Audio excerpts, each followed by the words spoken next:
There is a moment out on the water when the wind catches just right, when the sail fills and the boat heels and suddenly you're flying across the surface of the world.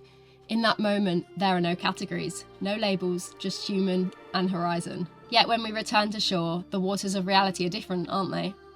I've stood at the helm, hands steady on the wheel, and hailed mariners on Channel 16, my voice disappearing into static until a male voice repeats my exact words and receives an immediate response. I've tied perfect knots while being asked why I'm on my dad's boat.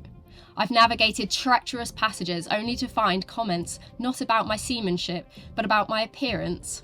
Each time the question burns, am I a woman who sails, or a female sailor? And why must there be a distinction at all?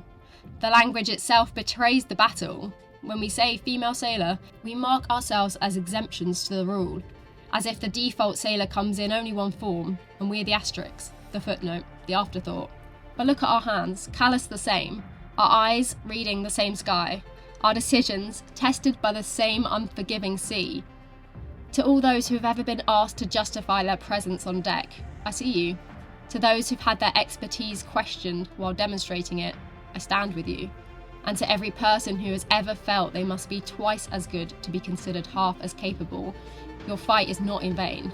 Because with every nautical mile we log, every storm we weather, every port we enter on our own terms, we redraw the maps of possibility for those who will come after us. This is not about seeking special treatment. This is about the simple dignity of being seen for what we are, sailors, captains of our vessels, masters of our craft.